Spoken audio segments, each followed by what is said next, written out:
92.7 big FM पर आप सुन रहे हैं यादों का idiot box with Nilesh Mishra season 4। कहानियां जिनमें आप मिलते हैं खुद से।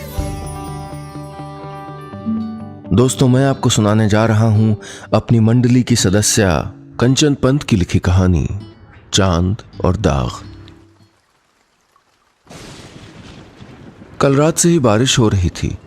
हवाएं अंदेशा दे रही थीं कि शायद 1-2 दिन में बर्फ गिर ही जाएगी। सुबह भी सर्दी बहुत थी। एक बार तो मैंने सोचा कि रज़ाई से बाहर ही ना निकलूं। रज़ाई की गर्माहट में अपने लिए बिस्तर पे ही एक घर बना लूं, ठीक वैसे ही जैसे इन सर्द सुबहों में बचपन में बना लिया करती थी। पर आज 12th क्लास का केमिस्ट्री का टेस्ट लेना था। आज टल गया तो फिर जाड़ों की छुट्टियां हो जाएंगी और मार्च से बोर्ड एग्ज़ाम। इसलिए अभी मंथली टेस्ट लेके बच्चों का रिवीजन कराना ज़रूरी था। वैसे मैथ्स और फिज़िक्स पढ़ने वाले बच्चे केमिस्ट्री पे यूं ही कम ध्यान देते हैं। अगर मैं भी ध्यान ना दूं तो काम कैसे चलेगा। इसलिए गर्म रज़ाई का मोह छोड़ के मैं उठ खड़ी हुई। तैयार होने के लिए ड्रेसिंग टेबल के सामने बैठी तो देखा दोनों गाल गुलाबी हुए पड़े हैं। पता नहीं ऐसा क्यों होता है कि सर्दियों में मेरे गालों पे गुलाबी परत चढ़ जाती है। इस बात को लेके घर पे खूब मजाक उड़ता था मेरा। दादाजी, माँ, पापा, दीदी और सबसे ज़्यादा साहिल। उसे तो बस मौका चाहिए था मुझको छेड़ने का। ये ले, क्रीम लगा ले, वरना तेरा रोज़ गार्डन सूख जाएगा, वो कहता और मैं चप्पल लेके उसके पीछे भागने लगती थी। क्रीम लगाते वक्त साहिल की ये बात याद आई और मैं मुस्कुरा दी। तेरे गाल बिल्कुल बर्फ के फाहे जैसे हैं, नाजुक, pure. You must take care of yourself, वो अक्सर कहा करता था। तब उसकी बात को मजाक में उड़ा दिया करती थी मैं। और अब जानती हूं कि हमें खुद ही ख्याल रखना पड़ता है, अपने शरीर के साथ अपने अस्तित्व का भी। चेहरे पे क्रीम लगाते हुए मेरे हाथ माथे के पास रुक गए। बालों के नीचे से एक बड़ा सा दाग झांक रहा था, जैसे सफेद चिट्टी चादर पर किसी ने चाय का कप उड़ेल दिया हो। पूरी चादर कितनी ही साफ हो, सबकी चाही अनचाही निगाहें उसी दाग पे टिकी रहती हैं। तू साधना कट हेयर स्टाइल बनवा ले, दाग भी छुप जाएगा और फालतू में लोगों की सिंपैथी को भी नहीं झेलना पड़ेगा तुझे। 3 महीने पहले माँ के कहने पे मैंने हेयर स्टाइल चेंज तो करा ली थी, पर सच कहूँ तो मुझे अपने चेहरे पे ये दाग बुरा नहीं लगता, क्योंकि मैं जानती हूँ कि ये दाग न मेरी पहचान है न मेरी कमजोरी। अरे शालिनी, तुम आज भी स्कूल आ गई? इतनी ठंड है, मुझे नहीं लगता कोई स्टूडेंट आएगा आज। स्कूल के गेट पे ही प्रिंसिपल मैम टकरा गई। अगर कोई आ गया तो मेरी वजह से बच्चों का एक भी दिन वेस्ट नहीं होना चाहिए। मैं मुस्कुराई। लगा जैसे मेरे मुंह से माँ बोल रही हूँ। सर्दी है तो क्या हुआ, मौसम है, बदलता रहेगा, लेकिन हमें एक दिन भी बर्बाद नहीं करना चाहिए, माँ कहती थी। उन्हें ज़रा पसंद नहीं था मेरा स्कूल बंक करना, बर्फीली सर्दी में भी नहीं। 3-3 स्वेटर, कोट, 2-2 जोड़ी गर्म मोजे, टोपी, मफलर और दस्तानों में लपेट के ही सही, लेकिन वो मुझको स्कूल भेजती ज़रूर थी। पर मैं भी थी महा ढीठ। घर से निकल के सीधा साहिल के घर पहुंच जाती और किसी बिस्तर में घुस जाती। बहुत डांटता था वो मुझको इस हरकत के लिए, लेकिन माँ के सामने आते ही मेरे लिए बहाने ढूंढने लगता। मेरे पास इन रिश्तों का सहारा था। शायद तभी इस आंधी में भी मैं चट्टान की तरह खड़ी थी। मैम, कल का याद है ना आपको? 2 दिन के लिए जाना पड़ेगा मुझे। स्टाफ रूम में बैठे हुए अपनी ठंडी उंगलियों को चाय के गर्म कप पे रगड़ते हुए मैंने कहा, हाँ I know, I hope it ends dear. वो मेरे कंधे पे हाथ रखते हुए बोली। मैंने कुछ नहीं कहा। जिसे वो अंत कह रही थी, शायद वो मेरे लिए एक नई शुरुआत थी। 92.7 बिग एफएम पर आप सुन रहे हैं यादों का idiot box with Nilesh Mishra season 4। कहानियां जिनमें आप मिलते हैं खुद से। दोस्तों, मैं आपको सुना रहा हूं अपनी मंडली की सदस्य कंचन पंत की लिखी कहानी चांद और दाग। इस कहानी में अब तक आपने सुना शालिनी एक स्कूल में टीचर है अपने काम के लिए समर्पित और अच्छे दिल वाली शालिनी के माथे पर एक निशान है। वो निशान उसके अतीत के किसी धागे से जुड़ा है। क्या है इस निशान की हकीकत, सुनते हैं आगे। एक शुरुआत साल भर पहले भी की थी मैंने अखिल के साथ। एक दोस्त की शादी में उसने मुझको देखा था शायद, और हफ्ते भर में ही उसके घर वाले मेरे घर रिश्ता लेके पहुंच गए थे। बहुत खूबसूरत है आपकी शालिनी। अब पता चला कि अखिल क्यों इतनी जिद कर रहा था आप लोगों से मिलने के लिए। अखिल की मां ने मेरे माथे को चूमने के बाद कहा। अखिल जितनी देर वहां बैठा रहा उसकी नजरें मेरे चेहरे पे ही टिकी हुई थीं। यह टेंशन मुझे अच्छा भी लग रहा था और थोड़ी घबराहट भी हो रही थी। तू तो बेटा अपनी नजर उतार लेना, इस अखिल के लक्षण मुझे कुछ ठीक नहीं लग रहे हैं। साहिल मेरे कान में फुसफुसाया तो मैंने शर्म से नजरें झुका ली। सब कुछ जल्दी जल्दी में तय हो गया। मैंने कहा भी अखिल से कि शादी कुछ महीनों बाद भी हो सकती है, लेकिन वो तो सच में बौरा आ गया था। कुछ महीनों में तुम्हें कोई और मिल गया तो? इतनी खूबसूरत बीवी को खोने का रिस्क मैं नहीं ले सकता, उसने कहा तो मैं मुस्कुरा दी। कल शादी थी मेरी। मैं अपना बैग पैक कर रही थी। मेरा पूरा बेड सामान से भरा हुआ था। मेरे कपड़े, मेकअप का सामान, पुराने फोटो एल्बम, माँ की 10 साल पुरानी नारंगी साड़ी, फ्रेंड का गिफ्ट किया हुआ बैंगल बॉक्स, साहिल और मेरी लड़ाई में फट गई मेरी स्क्रैप बुक, और न जाने क्या क्या।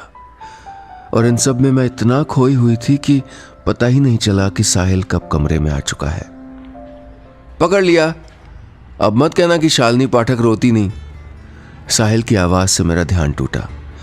मैंने हड़बड़ाते हुए अपनी नम हो गई आंखें पोंछी और उससे नजरें चुराते हुए बोली, और तुम भी मत कहना कि साहिल रस्तोगी में मैनर्स है।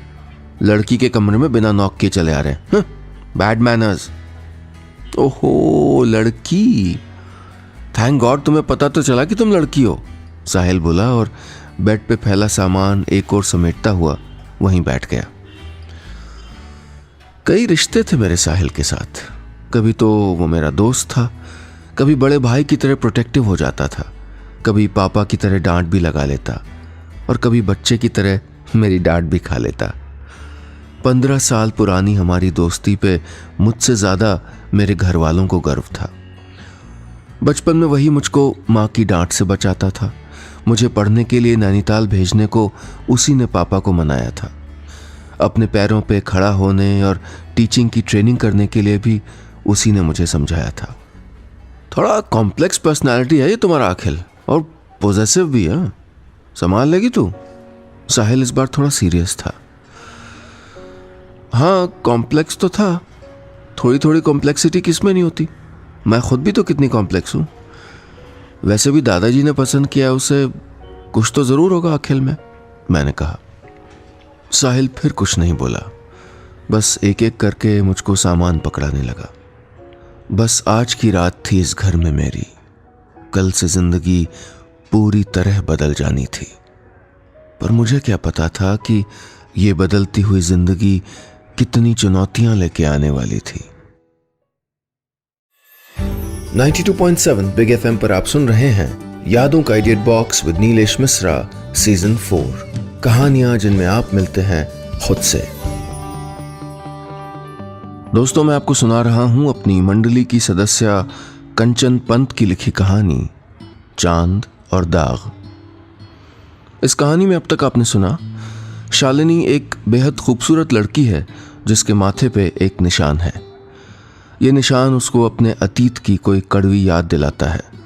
शालिनी को याद आते हैं उसकी शादी के पहले के वो दिन जब उसका होने वाला पति उसकी सुंदरता पे कुर्बान था।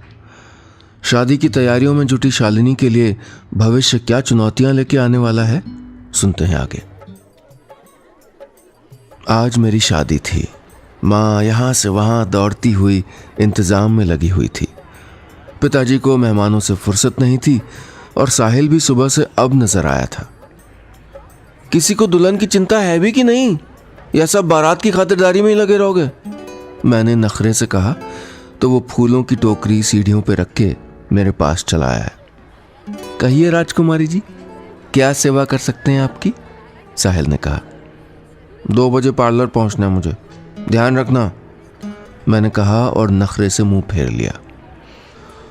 ध्यान रखना कि बच्ची, अब अपने अखिल पे चलाना ये हुक्म, हम पे ना चलने वाली तुम्हारी हुकूमत, साहिल ने कहा और मेरी चोटी खींचता हुआ चला गया। 2 बजे से पहले ही वो मुझको ब्यूटी पार्लर छोड़ चुका था। तैयार हो जाओ तो फ़ोन कर देना, मैं आ जाऊंगा लेने, उसने कहा और चला गया। सुनो राधिका, मेकअप से पहले ज़रा एक अच्छी से मसाज कर दो फेस पे, सर्दी बहुत है ना, मैंने पार्लर वाली से कहा। साहिल हमेशा कहता था कि तुम्हारे चेहरे पे मेकअप की ज़रूरत ही नहीं है, वैसे ही चमकता है तुम्हारा चेहरा, तुम्हारा दिल इतना साफ जो है। दीदी ठंड बहुत है, चाय पी लीजिए, एक बार मेकअप हो गया तो फिर चाय भी पीने को नहीं मिलेगी, पार्लर वाली ने कहा तो मैंने मुस्कुरा के चाय लेने के लिए उसकी ओर हाथ बढ़ा दिया। पर तभी न जाने कैसे उसका हाथ हिला और चाय का कप छलक के मेरे चेहरे पे गिर गया। आंख तो बच गई लेकिन माथा गर्म चाय से भीग गया। थोड़ी जलन हुई लेकिन फिर दर्द महसूस होना बंद हो गया। मैं कुर्सी की पुश्त से टेक लगा के बैठ गई और पार्लर वाली मेरे बाल बनाने लगी। दीदी ये तो बहुत जल गया है। थोड़ी देर बाद पार्लर वाली ने कहा तो मैंने आंखें खोल के शीशे में देखा। मैं चीख पड़ी, मेरे दाहिने माथे पे जले का बड़ा सा निशान उभर आया था। मेरा चेहरा देख के मां घबरा गई। शादी के दिन ऐसा अपशकुन, चाय गिरनी थी तो कहीं और गिर जाती, देखो कैसा निशान पड़ गया है, मां ने रोते हुए कहा। साहिल डॉक्टर को ले आया था लेकिन वो भी घाव पे मलहम लगाने के अलावा कुछ नहीं कर सकता था। स्किन बहुत डैमेज हो गई है, मैं कुछ दवाएं लिख देता हूं, वो ले लीजिए और सुबह शाम ये ट्यूब लगा लीजिएगा, डॉक्टर ने कहा। ये घाव ठीक तो हो जाएगा ना, मैंने पूछा। मे बी, पर टाइम लगेगा, डॉक्टर ने दवा की पर्ची पापा की ओर बढ़ाते हुए कहा और कमरे के बाहर चला गया। और मैं आईने में अपना चेहरा देखती रह गई। मां कहती थी कि मेरी बेटी चांद का टुकड़ा है। आज इस चांद में दाग लग गया था। पापा ने फोन किया तो अखिल के घर वाले भी चले आए। मां का घबराहट के मारे बुरा हाल था। देखिए जी, अब जो हो गया वो हो गया, इसकी वजह से शादी टालने का कोई मतलब नहीं है, अखिल के पापा ने कहा तो मां ने पहली बार राहत की सांस ली। दोनों परिवारों में बात होती रही लेकिन अखिल पता नहीं क्यों कुछ नहीं बोले, बस अजीब नजरों से मुझको देखते रहे। मुझे नहीं, मेरे माथे के उस घाव को जो शायद जल्दी ठीक होने वाला नहीं था। 92.7 बिग एफएम पर आप सुन रहे हैं यादों का idiot box with Nilesh Mishra season 4, कहानियां जिनमें आप मिलते हैं खुद से। दोस्तों, मैं आपको सुना रहा हूं अपनी मंडली की सदस्य कंचन पंत की लिखी कहानी चांद और दाग। इस कहानी में अब तक आपने सुना, शादी के कुछ घंटे पहले हुए एक हादसे ने शालिनी के खूबसूरत चेहरे पे हमेशा के लिए एक निशान छोड़ दिया है। इस हादसे के बावजूद उसकी शादी तो हो जाती है, लेकिन उसके सुंदर चेहरे का ये दाग क्या शालिनी की शादीशुदा जिंदगी पे असर डालेगा? सुनते हैं आगे। शादी को 1 हफ्ता हो गया था। एक घर छोड़ के मैं दूसरे घर आ गई थी। एक जिंदगी को अलविदा कह के दूसरी जिंदगी से नाता जोड़ लिया था। लेकिन ये जिंदगी बहुत खुश नहीं लग रही थी मुझको पाकर। अखिल भी बदले बदले से थे, ज्यादातर चुप रहते, कुछ पूछो तो जवाब हाँ हूं में ही देते। नया नया रिश्ता था, शायद इसलिए एडजस्ट करना मुश्किल हो रहा हो। मैं खुद को बार बार यही समझाने की कोशिश करती, लेकिन मैं जानती भी थी कि सच कुछ और ही है। अखिल ने उस शालिनी से शादी की थी जो चांद की तरह खूबसूरत थी, लेकिन चांद का वो दाग उसको कबूल नहीं था। जब भी आईने के सामने बैठती, मुझे बार बार अखिल की वो निगाहें याद आ जाती जो पहली बार इस निशान को देख के मेरे चेहरे से हट गई थी। मैं हर मुमकिन कोशिश कर रही थी इस निशान को अपने जहन से हटाने के लिए, लेकिन अखिल बार बार उसको खींच के मेरे सामने ले आते। एक दिन मैं बाल बनाने के लिए ड्रेसिंग टेबल के सामने बैठी थी। उस निशान को छुपाने के लिए मैंने बालों को अब अलग स्टाइल में बनाना शुरू कर दिया था। फिर भी बालों के नीचे से एक कोना झांक ही जाता था। बेड पे अधलेटे बैठे अखिल लगातार मेरी ओर देखे जा रहे थे। ऐसे क्या देख रहे हैं? मैंने कंघी ड्रेसिंग टेबल पे रखते हुए पूछा और क्रीम की शीशी उठा ली। कुछ नहीं, तुम्हें घर पे भी इतना मेकअप करने की क्या जरूरत है? अखिल की आवाज़ का रूखापन मुझे कुछ अजीब तो लगा, लेकिन मैं सामान्य बनी रही। मेकअप कहाँ कर रही हूँ, बस क्रीम ही तो लगाई है, मैंने मुस्कुरा के कहा। कितना भी मेकअप कर लो, ये दाग तो नहीं छुप सकता ना? अखिल की आवाज़ में कड़वाहट उस दिन खुल के सुनाई दी। अखिल कमरे से चले गए, पर मैं वहाँ से उठ नहीं पाई। मेरी नज़रें उस भूरे काले निशान पे आ टिकीं जो मेरे और अखिल के बीच आके पसर गया था। उस दिन रविवार था, हमारी शादी को महीना होने को था और ये पहली छुट्टी थी जब अखिल घर पे रुके थे। उनके और मेरे बीच बातचीत तो ना के बराबर ही होती थी, लेकिन आज मैंने तय कर लिया था कि रिश्तों पे पड़ रही इस बर्फ़ को पिघलाने की पहल मुझे ही करनी होगी। आज तो लगता है बर्फ़ पड़ने वाली है। ये लीजिए गर्मा गर्म चाय और समोसे, मैंने चाय का कप अखिल की ओर बढ़ाते हुए कहा। शादी के बाद शायद पहली बार मैं खुद में एक एनर्जी महसूस कर रही थी। या आई हेट विंटर्स, अखिल चाय का कप लेते हुए बोले। क्यों? सर्दियों का मौसम कितना अच्छा होता है। दिन भर अंगीठी के सामने बैठ के मूंगफली खाते रहो, सुबह देर तक गर्म रजाई में दुबके रहो।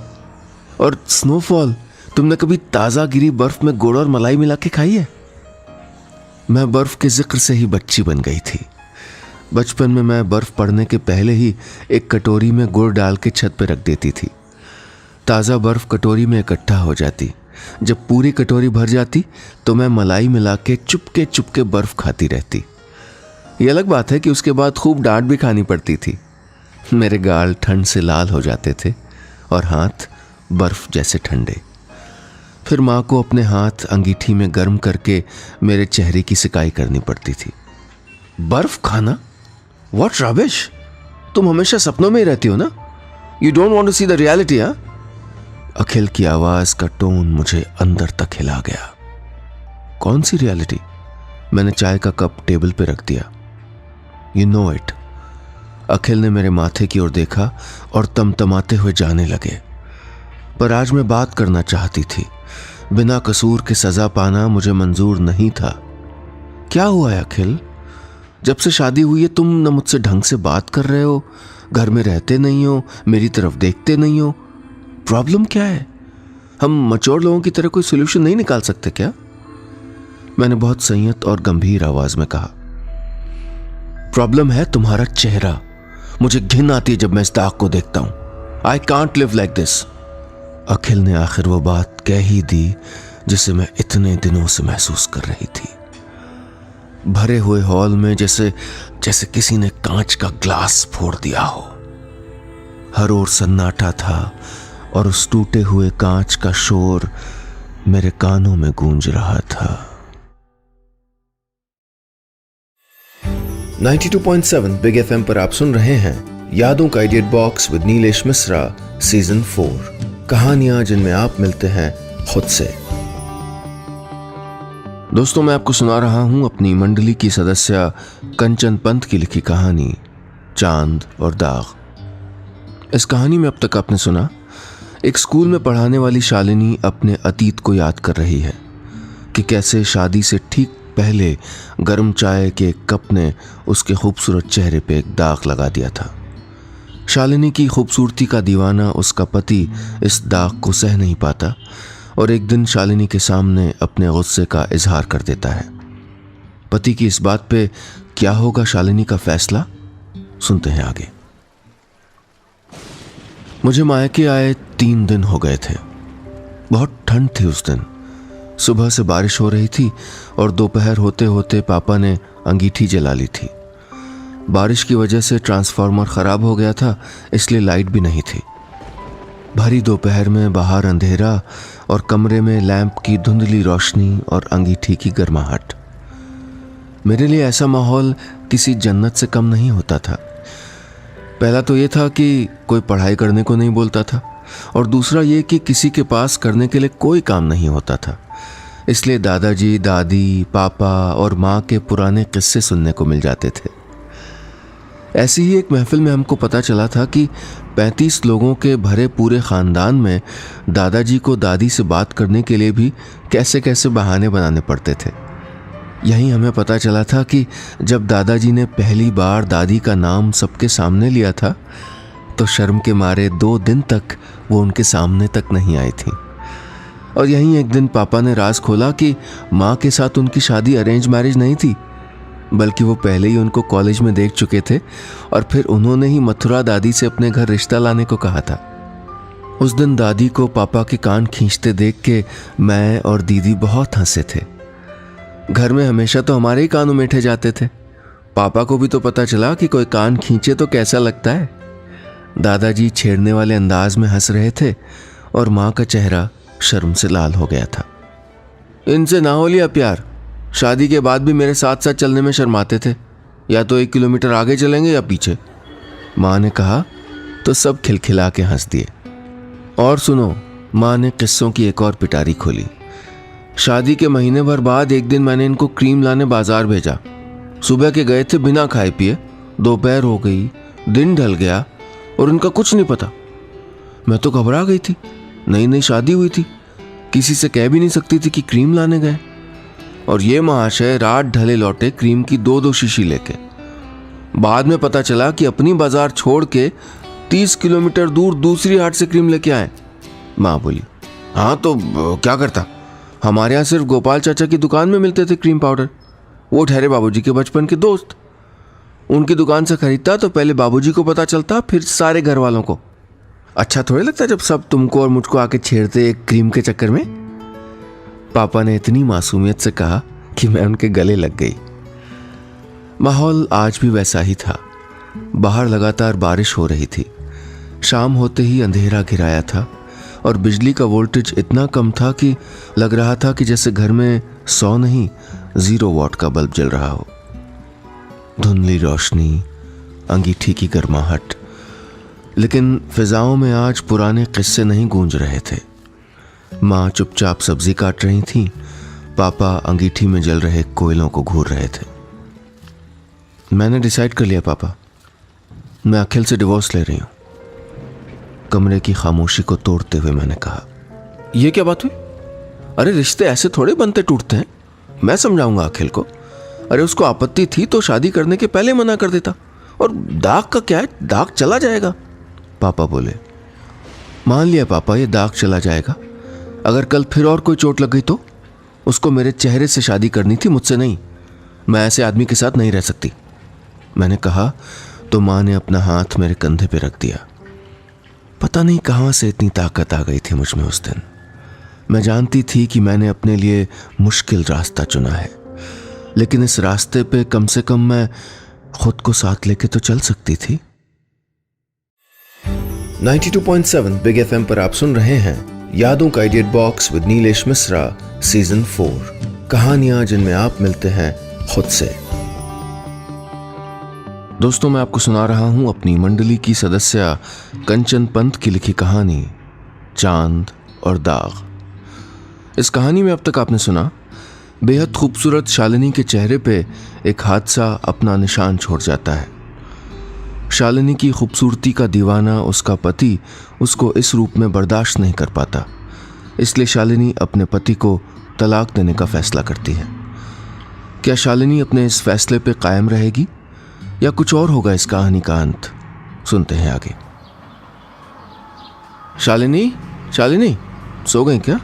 कोई आया तुमसे मिलने? प्रिंसिपल मैम की आवाज़ सुनी तो मैं नींद से जागी। पता नहीं कितनी देर से स्टाफ रूम की ही कुर्सी पे सोई हुई थी मैं, और न जाने कब से पिछली बातों के भंवर में झूल रही थी। मैं तो भूल ही गई थी कि साहिल आने वाला था आज मुझको लेने। All set? तुमने ठीक से सोच लिया ना? साहिल ने पूछा तो मैंने मुस्कुरा के हामी भर दी। गाड़ी में बैठ गई। कोर्ट की दी हुई सेटलमेंट की 6 महीने की मियाद कल पूरी हो रही थी। दिल से अखिल से मैं पहले ही अलग हो चुकी थी। बस उस फैसले पर कानूनी मुहर लगनी बाकी थी। पिछले 6 महीने में बहुत कुछ बदल गया था। शादी के बाद जो कॉन्फिडेंस मैं खो चुकी थी अब दुगना होके मेरे पास वापस आ गया था। आज मैं अपने पैरों पे खड़ी थी। सहारा मुझे कभी नहीं चाहिए था, साथ चाहिए था, जो अखिल ने नहीं दिया। साथ मुझे दिया था मेरे परिवार वालों ने, मेरे दोस्त ने, इसी साहिल ने। एक दिन आईने के सामने बैठी थी मैं, हाथ में क्रीम की शीशी पकड़ी थी, लेकिन उसको लगाने का मन नहीं था। ये चेहरा कितना ही नरम हो जाए, लोगों की नजरें तो उस दाग पे ही जानी थी जो मेरे माथे पे लगा हुआ था। मैं उठ के खिड़की पे आके बैठ गई। साहिल वहां बैठा किताब पढ़ रहा था। पूनम का चांद आसमान में मुस्कुरा रहा था। मेरी नजरें चांद पे टिक गईं। आज चांद के ऊपर धब्बे और भी साफ नजर आ रहे थे। भगवान भी बड़ा अजीब है। चांद को दाग ही लगाने थे तो उसको इतना खूबसूरत बनाने की क्या जरूरत थी। मेरी आवाज की उदासी खुद मुझको महसूस हो रही थी। जिन्हें तुम दाग कह रही हो वो चांद का ही हिस्सा है। उनके साथ ही चांद मुस्कुराता है, खूबसूरत दिखता है, इसीलिए वो चांद है। साहिल ने क्रीम का एक टीका मेरे गाल पर लगाते हुए कहा। मैं देखती रह गई उसे। उस दिन अपने चेहरे का वो दाग मुझको दाग नहीं लगा। चलिए मैडम, पहुंच गए आपके घर। साहिल ने एक ब्रेक के साथ गाड़ी रोकी। घर पहुंचने से बड़ा कोई सुकून है दुनिया में, मैंने साहिल से कहा तो वो मुस्कुरा दिया। सच में माँ पापा ने साथ नहीं दिया होता तो ये रास्ता वाकई मुश्किल हो गया होता। कोर्ट की हियरिंग में मैं वक्त से पहले ही पहुंच गई। पापा भी साथ आए थे। कोर्ट के सामने एक पेड़ के नीचे अखिल खड़े थे, अकेले। How are you? मैंने पूछा। ठीक हूँ, तुम कैसी हो? अखिल अचकचा के बोले। अच्छी हूँ, चलो फॉर्मेलिटीज पूरी कर लेते हैं, मैंने कहा और जज के केबिन की ओर मुड़ गई। 1 मिनट शालिनी, ये जरूरी है क्या? तुम मुझे माफ नहीं कर सकती? अखिल ने कहा और मेरे कदम रुक गए। मैं वापस मुड़ी और अखिल के ठीक सामने आके खड़ी हो गई। ये निशान देख रहे हो अखिल? मैंने अपने माथे की ओर इशारा किया। पहले पहले जब आईने में इसको देखती थी तो तुम्हारी वो नजरें याद आती थी। लगता था मैंने कोई गुनाह कर दिया हो, पर अब ऐसा नहीं होता। इसका मतलब माफ तो कर ही दिया है मैंने तुमको, और मेरी जिंदगी नए सिरे से शुरू भी हो गई है। तुम अपना देख लो, मैंने उसकी आंखों में आंखें डाल के कहा। I am really sorry Shalini. Akhil ने मेरा हाथ पकड़ लिया। मैं मुस्कुराई और धीरे से उसकी हथेली अपने हाथ से हटा दी। यू नो अखिल, जब कोई अपनी कमजोरी को एक्सेप्ट कर लेता है तो वही कमजोरी आपकी ताकत बन जाती है। लेकिन तुम तो एक जरा से दाग को मेरी कमजोरी बना बैठे। अब तुम पे दोबारा भरोसा कैसे करूं?